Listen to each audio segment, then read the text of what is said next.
Nesse primeiro momento, a gente queria chamar pessoas para trabalhar com a gente que tivesse a pele preta, por isso que limitou tanto, né, a escolha. E foi muito assustador a gente pensar que a única dramaturga que a gente conhecia naquele momento era a Grace, o único diretor era o Zé Fernando, e a gente está falando da maior cidade do país, né, que era a cidade de São Paulo.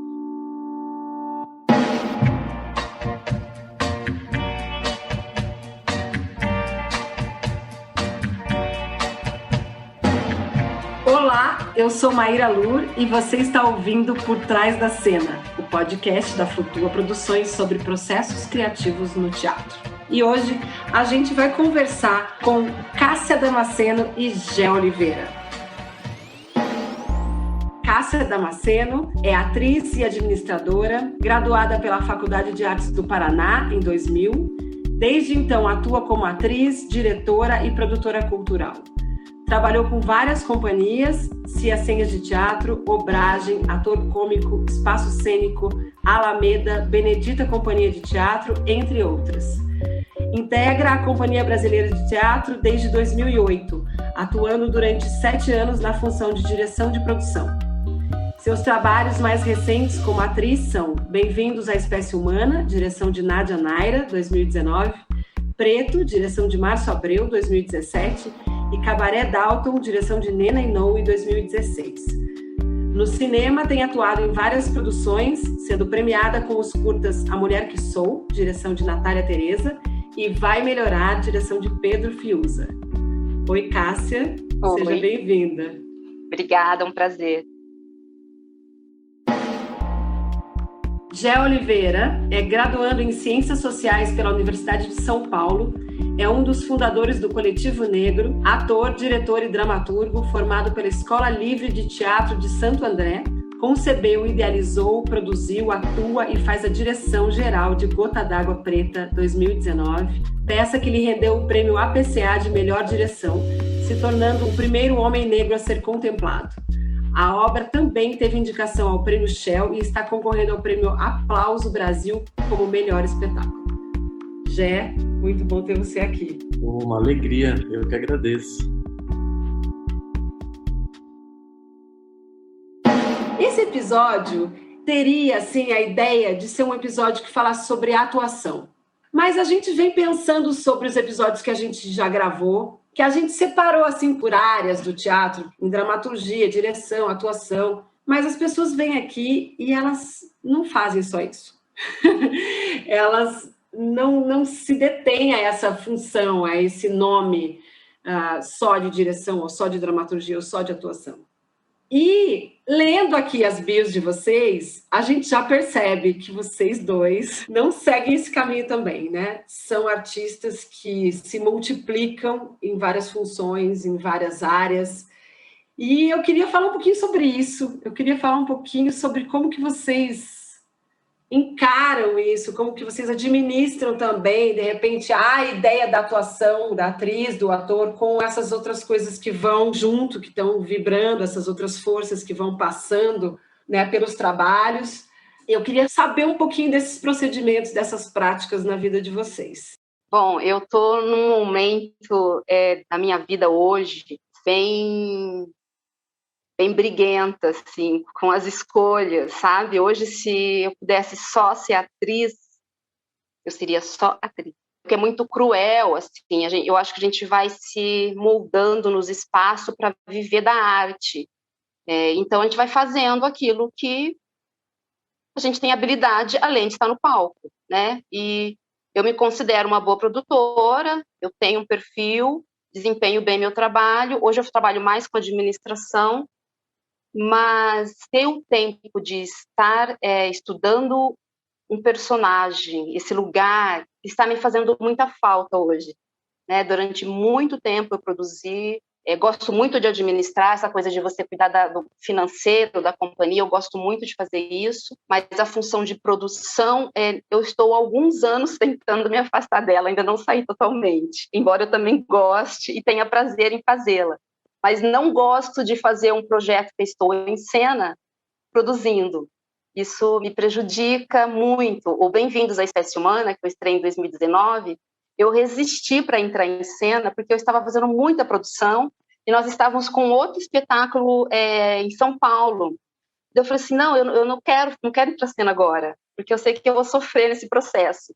Daí acontecia isso, eu ia para a cena ensaiar com a Nádia, eu ficava resolvendo a cena, sabe? Então eu não estava jogando, não estava brincando, não estava me deliciando, sabia que a gente tinha pouco tempo para montar, então eu fiquei racional. Então esse prazer me é tirado quando eu estou na produção. Eu, Cássia, né, é o meu perfil, eu gostaria de estar somente atuando, né? E agora fazendo essa descoberta com o cinema, que eu estou amando mais ainda, né? Eu gostaria de estar nesse processo, degustando isso mais, vendo um filme pensando no personagem, lendo um livro pensando nisso, né?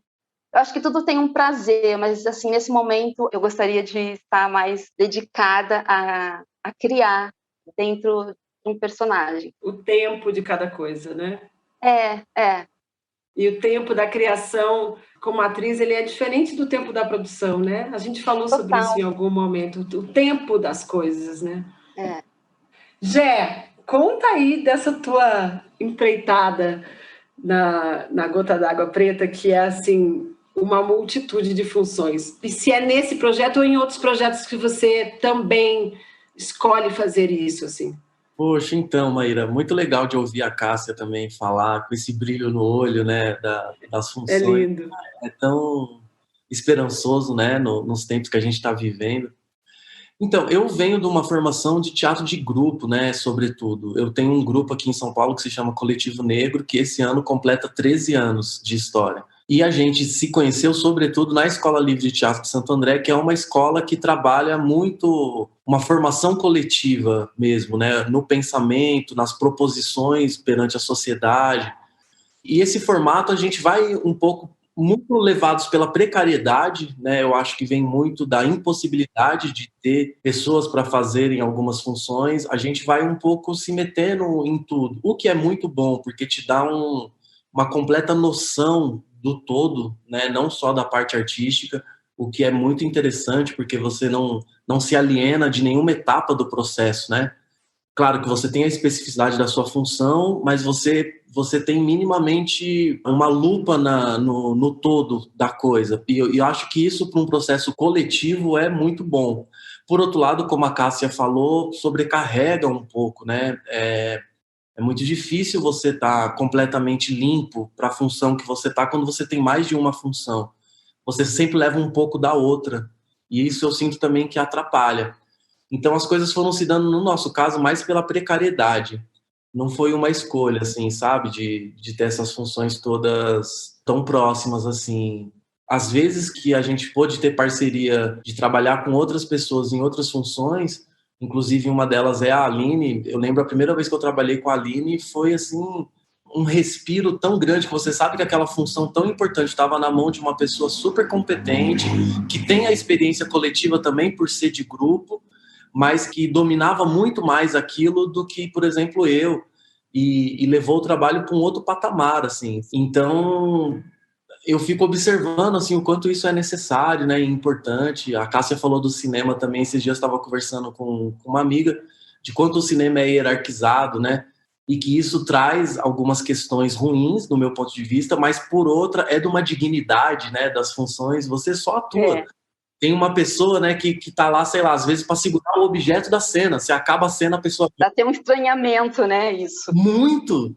Tipo assim... Mas tem um excesso, né? É demais, assim, mas eu entendo também que é um setor tão profissional nesse sentido, né, de cada um sabe o seu lugar, e isso traz uma tranquilidade para quem tá atuando, ou para quem tá dirigindo, né, que é muito importante. Eu acho que no teatro a gente tá bem distante, assim, disso, de um modo geral, né, tem grupos que não, que estão em outro patamar do ponto de vista do acesso financeiro mesmo, mas é raridade, né? Para gente de teatro de grupo, de pesquisa, é raro você ter funções além da produção, assim, e a produção já é um luxo, quando não é você mesmo que faz, né? Infelizmente.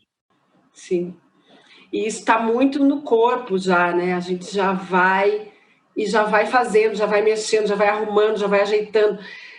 No cinema é bem isso, né? E daí a pessoa que está lá para isso fala, essa é a minha função. Exatamente. Daí você fala, mas como assim? Eu pego essa cadeira por aqui, pronto. Porque a gente tem isso muito vivo, né? Quem vem do teatro de grupo, assim, e que realmente faz de tudo. Você faz tudo para realizar, né? Faz tudo para realizar. Faz tudo para realizar. Preciso subir ali, vou subir.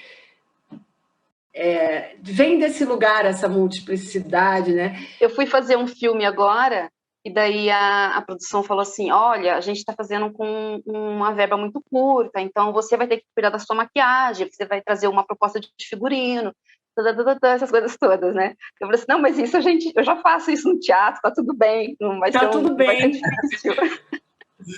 No cinema eles pedem desculpas, né, nesse sentido, assim, de né, não temos aqui as pessoas para essas funções. E pra gente é muito corriqueiro, né? O que é bom e é ruim, é sempre dialética também essa relação, né? Eu acho interessante isso que você disse, porque ao mesmo tempo que é bom é ruim, ao mesmo tempo que é ruim é bom, né? Você tem ferramentas para se desdobrar e tem que fazer escolhas. Eu deixei de ser atriz para ser diretora, fiz essa escolha, eu era um pouco assim, até meio chata com isso, assim, tenho que fazer uma coisa só, porque senão não vou fazer. E daí é muito louco, porque hoje em dia eu acho isso uma grande besteira. E eu acho que isso que você está falando e que o Gé falou também, porque no teatro a gente faz tudo para realizar o projeto, então você se permite circular em outras funções para estar perto da arte, né? Para estar perto desse movimento, né? Teve uma época na minha vida que para ficar próxima, eu fui trabalhar de bilheteira num teatro em Curitiba. Eu trabalhei 3 anos na bilheteria e foi incrível. Eu conheci muita gente legal, conheci muitos artistas, eu vi muita coisa de dança, de música, de teatro. E aquilo para mim, eu falei assim, bom, eu vou ser bilheteira, porque pelo menos eu vou estar perto de pessoas que estão criando. E foi maravilhoso, agrega muita coisa, né? E você vai vendo onde é que você se acomoda bem. Por exemplo, eu já fui dirigir peça, mas não é a minha praia. Eu sofro horrores para dirigir um espetáculo. E daí, assim, já sei que não é minha praia, né? Então é legal você ir circulando também, porque como o Jé falou, você tem uma visão de um todo, né? Super, muito necessário. Sobre essa questão da precariedade, assim, que você estava falando, eu tenho uma amiga minha, artista chilena, ela diz que os artistas latino-americanos são polvos, e a gente é educado para ser polvo. Não, assim, é assim mesmo, essa é a formação. Né? E já tive alguns relatos de alguns outros artistas europeus e americanos que dizem, não, eu me formei em direção, eu entrei na faculdade para dirigir, eu nem sei o que é que se passa no corpo da atriz, do ator. Eu nunca vou ter essa experiência, porque essa é a minha carreira, digamos assim. Se isso está diretamente ligado com a nossa questão aqui, América Latina, da necessidade, né? Eu acho que sim. Primeiro que escolher ser artista é você já aceitar estar em desafio, né? Então, acho que tem um pouco a ver com o que eu falei antes, de você, para poder estar dentro desse espaço, você ocupa o espaço que está vazio e acredita que aquilo vai trazer para você benefícios de alguma forma, que você vai criar músculos dentro da área que você escolheu, mesmo que não seja ainda a função que você queira fazer, mas está criando músculos, né? Dentro daquele espaço. Apesar de ser precário, eu acho valoroso, né? Hoje eu me coloco no lugar de escolha. Algumas produções me chamam e eu não quero fazer, mesmo precisando. Hoje eu estou escolhendo não fazer produção, só faço produção na brasileira, em alguns casos, mas o meu desejo é estar só na administração e atuando. E eu também tive uma experiência com uma produção na Europa, eu acho limitador, assim, você não dar palpite na montagem do outro também. Quando eu olho só para o meu cenário, mas eu não olho para a luz, parece que eu não estou fazendo em conjunto. Então eu gosto do jeito que a gente faz aqui. Eu acho mais junto, mais coletivo mesmo, sabe? Eu concordo também. Eu acho que a gente cresce muito tendo essa possibilidade de diálogo com as outras funções e até sabendo um pouco mesmo de tudo que se passa enquanto exercício mesmo, né? De feitura das coisas. Eu acho bom. Eu acho que tem tudo a ver com os meios de produção mesmo nosso, assim, de acesso mesmo a financiamento, a dinheiro para fazer a coisa acontecer, porque também sobrecarrega, né? Eu já tive inúmeras apresentações que eu montava cenário, era o primeiro a chegar no teatro e o último a sair. né? E aí era bem desgastante isso, porque aí depois chegavam os atores e as atrizes, o cenário já estava montado, a gente ensaiava, nananã, fazia, as pessoas iam embora, eu ia desmontar o cenário, às vezes depois ia levar o cenário de volta, tudo isso no mesmo dia, assim. Era, assim, extenuante. Mas, ao mesmo tempo, eu tinha um domínio daquilo que eu sabia exatamente quantas voltas dava cada parafuso que sustentava cada, sabe? Então, isso para mim, eu olhava aquilo, até às vezes esse distanciamento dentro da própria cena, assim, eu conseguia às vezes olhar aquilo e falava, nossa, o público não tem noção de quantas voltas esse parafuso deu para estar aqui, mas eu sei, e eu sei o quanto isso é importante, o quanto, sabe? Isso traz uma profundidade para a coisa que eu acho que a Cássia falou um pouco disso, assim, que pela nossa cultura também se encaixa bem a cultura brasileira nesse sentido, assim, do bico, né? A cultura do biscate, eu acho que tem a ver culturalmente também, assim, que vem tudo da precariedade, né? Se a gente for ver. E respinga na criação artística a precariedade? Pergunta meio retórica, mas assim, acaba que as nossas criações também passam por isso, crescem e se desenvolvem nesse lugar? Ou falta? Eu acho que sim. Não tem como os meios de produção não afetarem a criação artística, né? Tudo reflete diretamente a nossa criação. A gente é muito criativo, né? E no teatro, sobretudo, qualquer coisa pode ser qualquer coisa, né? Não qualquer coisa no sentido de valoração, né? Ah, isso é qualquer coisa. Não, mas a gente faz, sei lá, uma bacia de água virar um mar. Isso é muito teatral por excelência e eu acho que a gente é muito criativo nesse sentido, né? O Brasil. Então, acho que a gente consegue ressignificar bem essas coisas. Eu acho que se a gente tivesse outros acessos, eu acho que a arte, de um modo geral, estaria num outro patamar, assim. E ainda assim, a gente já faz coisas incríveis. Então, é muito louvável, eu acho. É não depender dessa precariedade, né? Não depender dela, mas agir com ela a partir disso, né? Sempre a favor. Total. Eu lembro quando a gente pegou aqui, por exemplo, nossa primeira lei de fomento, na época a gente tinha 4 anos de grupo. E eu lembro que nossa, aquilo pra gente, a gente tinha montado uma peça que pagava mais de 10 pessoas com 50 mil reais e fez cenário, fez figurino, fez texto e levantou a peça com 50 mil reais. Para a realidade brasileira, né, às vezes você ouve, nossa, 50 mil reais parece assim muito, mas se você pensar que tem mais de 10 pessoas envolvidas, se você for ver quanto isso dá num mês, em um ano e meio, dá muito pouco. Ainda mais, imagina, fazer cenário, figurino, criar um texto, né? E aí a gente pegou nesse fomento, sei lá, tipo, 300 mil reais. Não lembro exatamente. Mas assim, nossa, pra gente era assim, um paraíso da tranquilidade financeira. E nem é muito, né? A gente sabe que não é. Mas, porra, pra realidade que a gente vinha, aquilo era o máximo da dignidade que a gente podia ter, era aquilo. Era, bora, vamos fazer tudo que a gente imagina.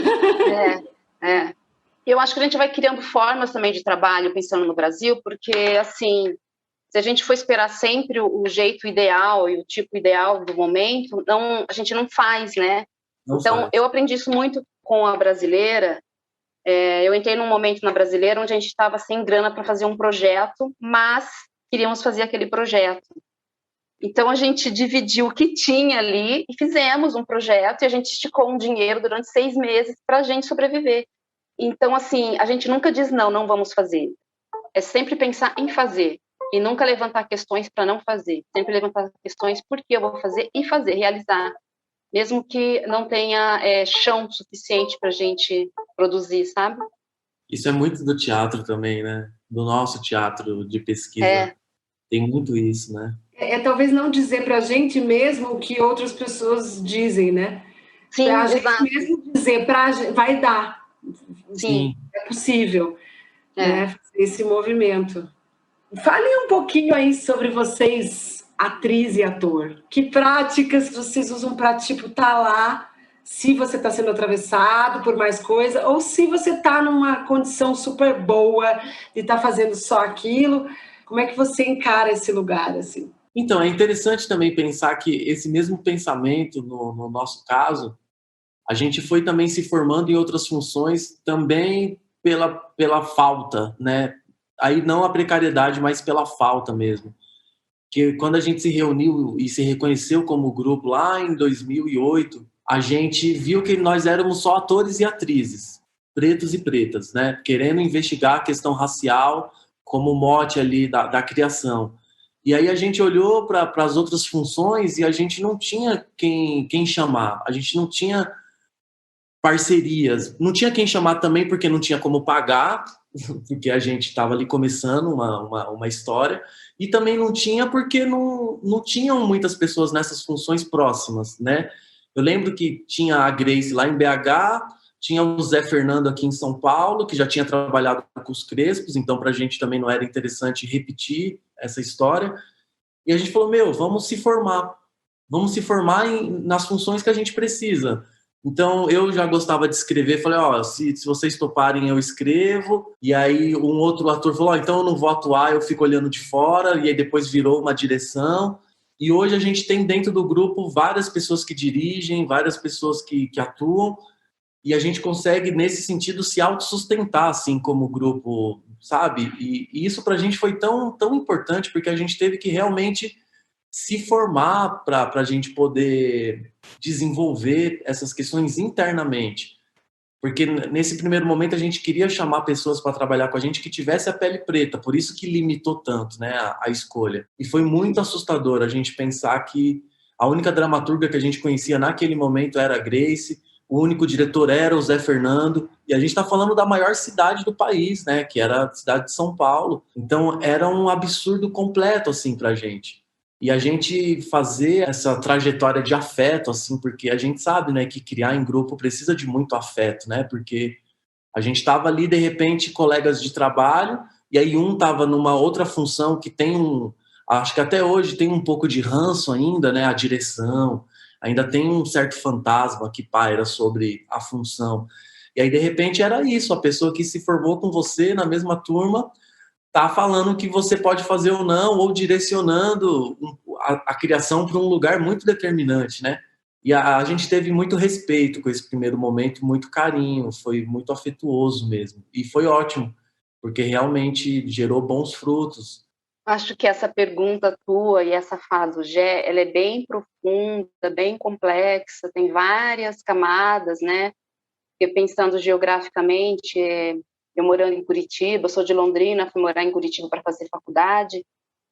E sim, também eu não tinha pares enquanto negritude. Nunca participei de nenhum movimento, nem no teatro, movimento para fala negra, né?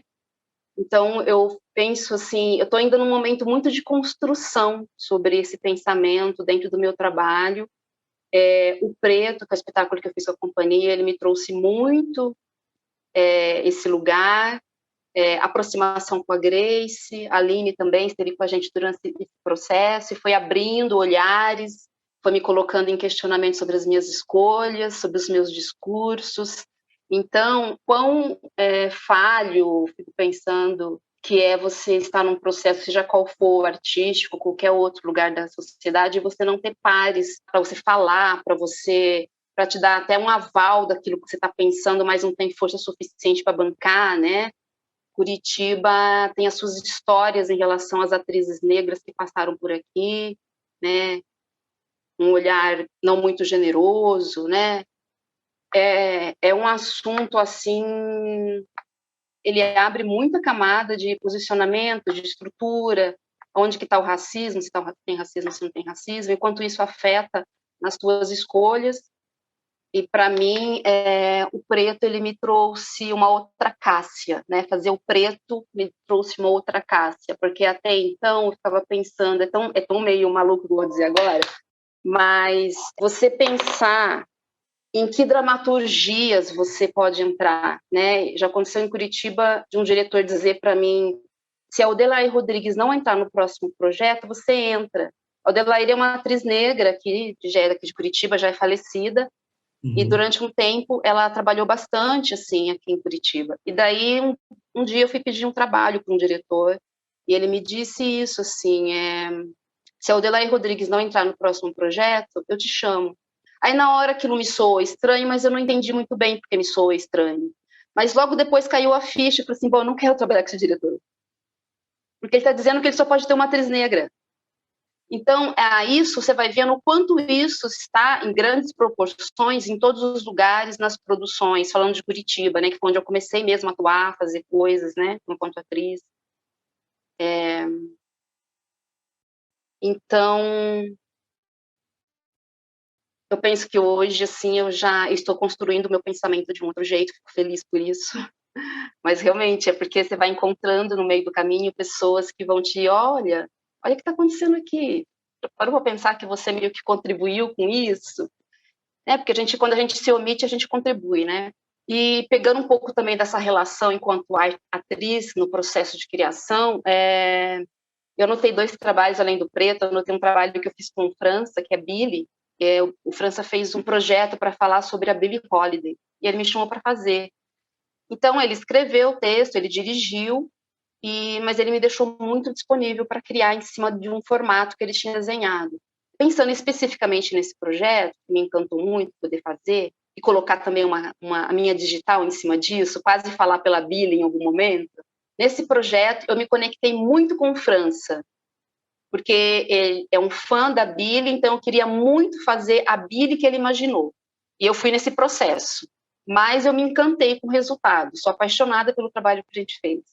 Billie é apaixonante mesmo. Gosto muito, muito, muito. Assim. E o Preto, ele foi muito difícil porque ele vai para um projeto autoral também, né? Como é que eu vejo o lugar de fala no espaço onde você tem que conquistar essa fala? Como é que é apresentar um projeto com atores pretos, buscando esse espaço de visibilidade, e o Márcio cutucou a gente, nós 6, né, os atores brancos e os atores pretos, nesse lugar. Então, assim, isso está muito forte no projeto e transformou todos os envolvidos. Todo mundo se percebeu racista a vida inteira e se questionou e está se refazendo diariamente em relação às coisas que contribuíram na sociedade para que isso se mantivesse. Então, são 2 projetos muito, muito significativos para mim. E dentro desse projeto Preto, a gente teve uma fala da Leda Maria Martins, maravilhosa, que deu algum apoio para a gente durante o percurso. E ela disse, né, assim, tudo bem, a gente vai falar sobre ser preto, mas tem coisas lindas para falar sobre também. Então, para a gente buscar esse lugar, sem chegar numa verdade, o que foi mais interessante foi os espaços que foram abertos para conversar com a sociedade sobre isso. Então, a gente teve muita residência, muita fala com o público, e eu acredito que até hoje ainda esse espetáculo também reverbera em mim enquanto Cássia, assim, sabe? É um espetáculo que está em repertório, a gente pode montar a qualquer momento, voltar com ele, né? Billy também, em breve vou fazer de novo. Ai, que bom, que legal. Vai voltar. Sempre tem convites para fazer Billy. Quero ver. Que lindo. Sim. Importante tudo isso, né? Além da arte, é o transbordamento disso para a formação, para a desarticulação de um monte de coisas. Você sente, já que nesses 13 anos, desse teu início aí com a companhia, que onda gerou esse movimento todo? Sente um movimento diferente do que você sentia antes, há 13 anos atrás? De uma falta? Sem dúvida. Já dá para olhar para trás, assim, depois de mais de 10 anos, né, e ver a pesquisa reverberando em outras frentes, ver o tanto de grupo que começou a chegar, o tanto de jovem preto e preta que realmente hoje consegue ver no teatro um lugar um pouco mais plural do que o que a gente enfrentou, né? A gente vinha de uma realidade, desde o movimento Arte contra a Barbárie até o começo da Lei de Fomento, a gente tinha 95% dos grupos de São Paulo brancos, completamente brancos, e os outros 5% tinham um ou outro negro cumprindo uma função, como a Cássia falou, muito específica num determinado projeto. E isso muito distante das funções de pensamento, das funções de decisão, das funções que, de fato, eram imprescindíveis para o projeto, né? Eram corpos que serviam a um determinado discurso, e a partir do momento que aquele discurso alcançava um formato cênico, aqueles corpos eram automaticamente descartados. Essa era a realidade que vinha sendo construída. Por isso que foi necessário a gente, aqui na cidade de São Paulo, de fato, tomar para si, eu digo tomar com a força da palavra que tem mesmo, porque foi construído mesmo com muitos debates contra esses posicionamentos, né? A gente ficou anos respondendo a pergunta do porquê um grupo só com pessoas pretas, sendo que as pessoas nunca tinham estranhado 95% dos grupos da cidade só terem brancos. Então, eles achavam aquilo uma violência. E a gente teve que em alguns lugares, romper mesmo com esse pensamento e tentar se fortalecer do ponto de vista interno mesmo, como movimento. E hoje eu sinto que isso está forte no país todo. Eu acho que desde o Teatro Experimental do Negro, da década de 40 até hoje, é a primeira vez que a gente está vendo, de fato, um outro teatro sendo pensado por outras pessoas com interferência social muito determinante. Do ponto de vista do acesso ao público também. Aqui em São Paulo, a gente vê, assim, pessoas que, de fato, começam a descobrir o teatro por via desses grupos, porque começam a se ver representados e representadas, e isso faz sentido. Então, sai de uma bolha e expande, de fato, o acesso do público. Por esse viés também é democrático. Não só do ponto de vista de quem detém o poder de se representar, como é o nosso caso, mas também do ponto de vista de quem tem acesso à representação. A gente mudou, e aí eu digo sem modéstia nenhuma, porque eu faço parte desse movimento, a gente mudou a cena brasileira. A gente aqui em São Paulo, em corrente com outros movimentos, em BH, em Fortaleza, no Sul, inclusive, com o Gessé, lá em Porto Alegre, ou seja, com o Bando de Teatro, que é um dos grupos mais antigos do país, né? O Bando de Teatro Olodum tem mais de 30 anos e pouca gente sabe que o bando ainda existe, pouca gente do teatro que eu conheço, das pessoas brancas, conhecem o trabalho do bando. É um grupo que tem mais de 30 anos. Só o racismo justifica isso. É um grupo importantíssimo para a história do país. Né? Por que o bando circula menos do que outros grupos? Né? Por que chega em menos lugares do que outros grupos? Será que é só uma questão estética? Ou quem diz que tem que circular e não? Quem que detém esse poder de decisão? Está tudo interligado, né? Então, acho que a partir do momento que a gente se debruça sobre essas questões, o véu que separa as coisas, ele pega fogo, né? Esse véu, ele pega fogo. E algumas pessoas se espantam, outras não. Eu me espantei, a gente se espantou. E a gente trabalhou e trabalha para mudar isso. E essa imagem do véu pegando fogo, achei que você ia falar o véu descortinando, abrindo, achei que você ia usar o véu pegando fogo. É essa imagem. Eu visualizei aqui. Eu acho que a gente agora pode fazer uma coisa muito legal. Acho que está na hora exata, inclusive. Acho que agora a gente vai ligar para alguém. Ah, é? Em terra de WhatsApp, ligação é prova de amor. Alô? Alô? Alô? Gé, conta para nós para quem que você vai ligar. Conversamos aqui, né, Cássia? E a gente vai ligar para uma outra mina preta incrível, de luta. Sim.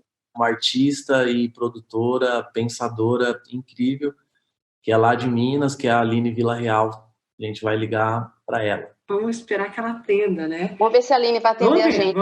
A Aline trabalhou tanto comigo quanto com o Gé já. A Aline é maravilhosa. Vamos ver.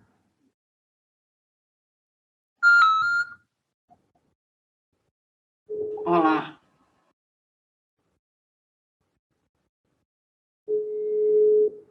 Vai, Aline. Grave seu recado. Você está esperando. Grave seu recado. Tudo não bem. Não ganhou de R$1 milhão.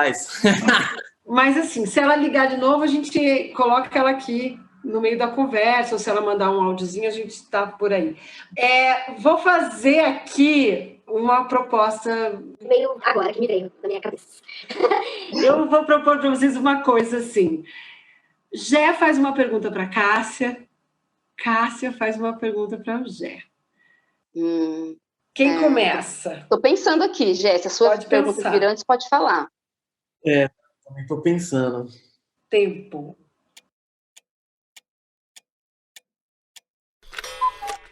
Eu tenho a pergunta já, tá? Ela pode ser um pouco complexa, mas escolhe um ponto para você responder, tá? Tá. Você, Gé, está no lugar onde você deseja estar? Uau. Uau, Cássia arrasou.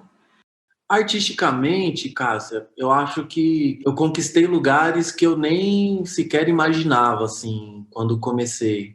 Mas sei também que se não fosse a questão racial, pelas coisas que eu já realizei, eu estaria em outros lugares também. Como diz o Mano Brown, né? Eu gosto de onde eu tô, de onde eu vim. O ensinamento da favela foi muito bom para mim.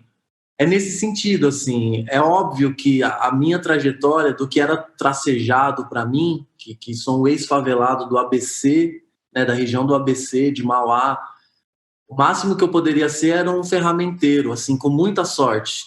Eu teria estudado no Senai, como eu estudei, e teria sido um ferramenteiro letrado. Era o máximo que estava tracejado para mim. Eu consegui sair desse trajeto e vislumbrar outras coisas e ousar ser artista nesse nosso país, ainda mais artista de teatro, sem dúvida nenhuma, é muito além do que eu imaginei. Mas eu sei que poderia ser mais ainda, não fosse as restrições raciais que esse país ainda tem e a gente sabe bem, né? Que pergunta difícil. Isso, mas obrigada por furar essa bolha. Eu acho importante a sua resposta, né? Ela fala de um Brasil, né? Ela fala de... É importante a tua fala e a tua colocação, onde você está, o que você faz. Essa pergunta também, ela me emociona, porque não tem como não falar da onde a gente veio e o que a gente está conquistando, porque a gente gosta do que a gente faz. Não tem como, então eu vou voltar à pergunta. Uou! Bom, se eu estou... Olha, eu estou aprendendo muita coisa. Aqui, conversando, ouvindo você, ouvindo as questões da Maíra, isso me coloca em aprender o tempo todo. Ainda não estou, né, pegando um pouco carona com o que você disse, ainda não dá para relaxar, né? Eu tenho um exercício para lidar com os louros do trabalho ainda, sabe? Porque eu sinto que é árduo, é diário, não dá para perder nenhum momento. Eu sou uma pessoa muito quieta, não sou uma pessoa de falar, não sou uma pessoa de exposição. Mas com o preto, eu comecei a exercitar a minha fala. Então, eu estou nesse processo ainda, né? Se eu não falo, eu omito. Se eu não falo, eu não mostro. Se eu não falo, eu não crio atrito. Se eu não falo, é como se estivesse dizendo que está tudo bem. Então, eu estou ainda entendendo esse lugar, mas eu estou satisfeita com os caminhos novos, no sentido, enquanto Cássia. Sei que a batalha ainda é longa, mas enquanto Cássia, eu fico satisfeita com a mulher que eu sou hoje, assim, sabe? Estando em descoberta, né? Disposta a abrir diálogos para mudar as coisas, né? Em especial, assim, dentro da profissão que eu escolhi. Acho que é difícil mesmo essa pergunta. Que lindo. E você cantando naquele final, Cássia, é, assim, uma das coisas mais lindas que eu vi nos últimos tempos, assim. É muito bonito. É muito potente a sua voz. Eu quero ver você de Billy, porque deve ser realmente também uma coisa... É uma montagem, uma encenação ousada, eu acho, assim. Porque ela parece muito simples, né, Cássia? Não sei, assim, ela é curta, né? Pelo menos eu assisti, tinha 30 minutos, 35. É curto. Tem um amigo meu que fala que é um mini documentário, né, sobre a Billy. E ela é impactante nesse tempo curto e é de uma simplicidade, assim, porque é algo... E a potência tá nisso, assim, né? Tá na tua atuação, tá no modo como vocês foram teimosos também nesse lugar de qual Billy a gente vai mostrar, né? Sim, sim. Eu gostei muito. E tem uma curiosidade também, que essa montagem, eu queria muito cantar. Aí o França falou assim, você não canta. Eu falei assim, se você quiser, eu canto. Aí no processo de trabalho, eu com desejo de cantar. No processo, a gente chegou em um material da Billy, que um dos últimos discos que ela fez, ela não tinha voz mais, mas ela foi gravar. E os amigos dela que estavam no estúdio, eles ouviam a Billy cantando pela memória que eles tinham dela cantando, porque ela não canta, não tinha mais voz para cantar. Então, uma das cenas que eu estou cantando é com essa inspiração, porque não é bem um canto, mas quem conhece a Billy, quem gosta da Billy, quem tem a Billy, vê a Billy cantando, sabe? É essa busca, assim, né? Você sabe que eu sou apaixonada por atrizes cantando. Eu acho lindo isso que você narrou, mas assim, eu acho tão maravilhoso quando a atriz não canta, Não canta daquele jeito todo ordenado, todo cheio de refinamentos, mas ela canta com todo o poder de estar em cena, assim, que eu acho que é em outro lugar, o canto. Tá em outro lugar, eu gosto disso eu também. É muito bonito, né? O canto em cena é uma coisa, quando junta teatro e música, é foda. Eu não vi a Gota d'Água Preta, eu só vi pequenos vídeos curtos, mas junta tudo ali, né? Junta tudo, poxa, mas ali era bem essa intenção, assim mesmo, né? A ponto de chamar uma não atriz para fazer a Joana, que é a Jussara Marçal, que virou atriz fazendo a Joana, que é uma cantora incrível, né? Uma mulher preta das mais valiosas que a gente tem aí na cena atuante. Eu me mantenho curiosa, faz tempo. Ó, a gente tem uma pergunta que vem guiando as conversas. A pergunta é: o que a nossa arte move no mundo hoje? Eu tenho uma imagem com a arte para mim, assim, para tudo que eu vou fazer. Que a arte, mesmo que eu não tenha o público todo ali como eu gostaria, ela não pode deixar de existir, porque ela cria uma atmosfera. Mesmo quem não sabe que a arte existe, aquela vida também está sendo afetada. Eu penso que o ar tem que ter artistas. É meio invisível isso que eu estou falando, mas assim é o que eu tenho. Assim, ó, a arte, mesmo que eu não tenha o público lá, eu preciso criar, porque só esse movimento que estou fazendo de criar, eu estou jogando para o ar assim uma energia outra, sabe? Esse espaço de estar pensando o mundo, transformando o mundo em outra coisa para dar para uma pessoa. Tem muita coisa dentro disso, né? Estou fazendo isso para outras pessoas, mesmo que essas pessoas às vezes não apareçam, né? Mas eu acredito que isso afeta, de alguma forma, o cosmos. Energia, né? É. Lindo isso. Acho que ouvindo a Cássia, assim, é um pouco a minha resposta no sentido inverso. Eu tô pegando essas energias. Hoje, eu espero que o que eu tenha feito até aqui, né, nessa pandemia, possa servir para alguém de alguma forma ainda, né? Ou pelo meio dos livros, ou pelo meio dos discos, porque as peças não estão sendo apresentadas, porque é o que eu estou fazendo, né? Eu estou me alimentando.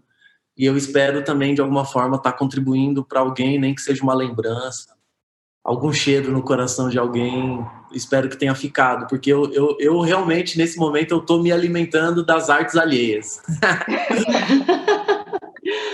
Me alimentei alguns dias das suas lives colocando discos.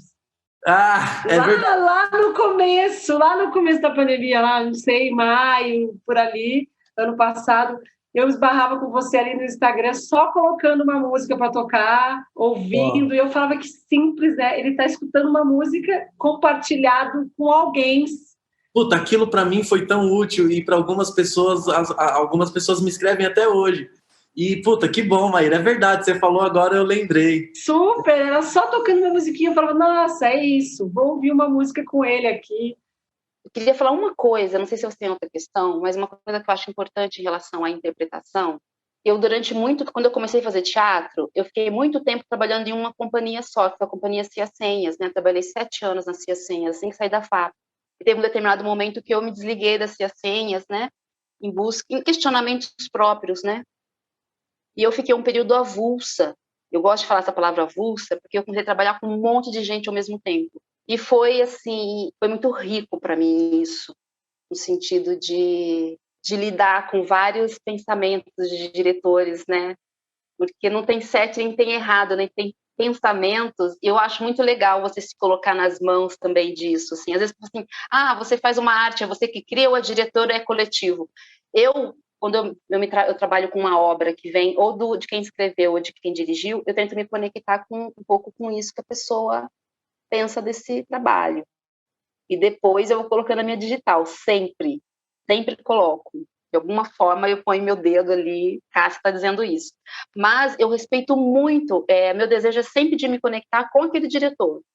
Porque eu acho que eu aprendo mais, né? Ele me descasca, ele acha lugares onde outro diretor não viu. E quando eu saí das Senhas e me joguei, assim, foi incrível.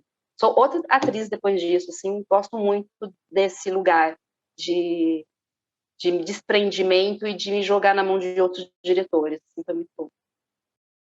Isso é uma coisa muito boa de ser ator, atriz. Eu tenho pensado muito sobre isso, de tentar criar espaços para que diretoras e diretores dialoguem mais, assim. Acho diretores e diretoras muito presas nos seus processos. A gente não consegue invadir a sala do ensaio do outro, mas os atores transitam, né? E eu sinto muita falta de diretoras e diretores conversando sobre seus procedimentos, assim. É legal vocês falarem isso, né? Porque como eu também faço essas funções, é como se a gente, na direção, a gente se expusesse muito menos, né? Do que quem está atuando, às vezes até de quem está escrevendo. E eu lembro do Peter Brook, daquele livro A Porta Aberta, que ele fala muito isso. Ele fala assim, ó, o primeiro ensaio é sempre uma fragilidade para todo mundo, mas o diretor parece que tem que manter alguma certeza que ele não tem também. E é bonito ver o Peter Brook falando isso, assim, tipo, falou assim, é claro que você também não pode chegar como se você não tivesse nada, porque senão os atores também Senão... assim, assustados. Mas na verdade, ele fala, mas na verdade a gente também não tem nada. A gente vai fazer um caminho juntos. Para mim é quase que uma tentativa de um lugar meio híbrido, onde há vulnerabilidade, porque tem que haver, e há também algo que é inerente à posição de estar dirigindo. Sim, da só função, isso, né? só lidar com eu tenho que ter aqui algumas coisas, mas eu também estou vulnerável. E esse lugar misturado aí, ele é louco. Ele é louco. Ó, falando em inspirações, Cássia estava falando sobre inspirações agora há pouco, vou voltar lá. Dicas calientes.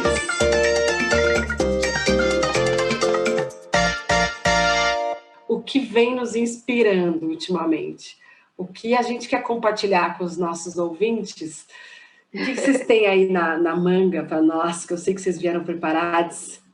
Bom, o que eu tenho ouvido, né, lendo ultimamente, me vem quase de um posicionamento, assim, de uma ação para a vida, né?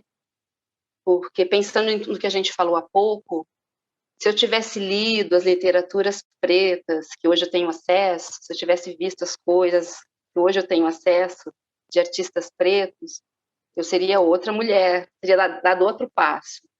Então, assim, eu tenho me auxiliado muito elaborar o meu pensamento. Eu tenho ouvido muito a Djamila Ribeiro, tenho ouvido muito o Silvio Almeida, tenho procurado muita literatura preta mesmo, em especial a filosofia, quase nada de teatro a princípio, mas mais na filosofia mesmo. Pensando sempre em aproveitar os meus momentos de fala de uma forma que inspire as pessoas a rever as suas escolhas, né? As minhas também, quando eu, aqui mesmo falando com vocês, conforme eu vou falando também, estou repensando, né, tudo isso, a minha trajetória, né, as minhas escolhas até aqui. Então, assim, o meu convite é esse, né? Eu tenho 5 sobrinhos, então, assim, eu penso hoje que meus sobrinhos, eles vão dar um passo diferente, né? Já vão ter outro degrau para poder avançar, né? Eles não precisam fazer tudo que eu fiz, vão fazer outras coisas, ou vão fazer de formas diferentes. Então, o quanto é importante você ter acesso a informações que falem um pouco de você, né? Das suas escolhas, de quem você é, de onde você veio. Então, isso, hoje, o que eu tenho lido muito, ouvido, né? Mais eu tenho visto mais os vídeos, eram essas duas pessoas, assim, pretas, né? Da Djamila e do Silvio Almeida. Obrigada pelas dicas super calientes. Jé, cadê tuas dicas? Eu tô no mesmo caminho da Cássia, mas tô nas feministas norte-americanas. Estou muito encantado pela Bell Hooks, principalmente aquele livro Olhares Negros, que é um livro de capa amarela, super bonito, e que diz muito com o Brasil. Assim, é impressionante como quase dá para transferir todas as questões que ela coloca lá nos Estados Unidos para cá. Tem até um capítulo bem interessante sobre a Madonna, essa relação da branquitude com as questões negras, do como isso é apropriado, e é muito interessante que ela realmente nomeia as coisas, e o capítulo é Madonna. Então é muito interessante de pensar, e também pensando internamente, né, ela reflete muito sobre a trajetória da Tina Turner, o quanto para ela a Tina Turner, enquanto mulher negra e essa artista que foi ela vai construindo e cedendo e fortalecendo um estereótipo de uma mulher negra animalesca, tanto no cabelo, na postura. É muito interessante de pensar uma mulher negra também analisando uma outra ícone, né, da cultura pop, a Angela Davis, né, o Mulheres, Raça e Classe, é um livro que me tirou o chão, assim, é muito imprescindível esse livro. E a Audre Lorde, que é uma outra fodida, bem poética no jeito que escreve, bem direta e bem profunda. Deixaria essas 3 indicações. Linda. Mulheres estrondosas, fazendo seu barulho necessário. Gente, chegamos ao fim, com a promessa de nos encontrarmos em breve. E muito grata por essa nossa conversa deliciosa. Eu agradeço muito a tua fala, Cássia, agradeço muito a tua fala, Gé, e essa nossa conversa foi delícia.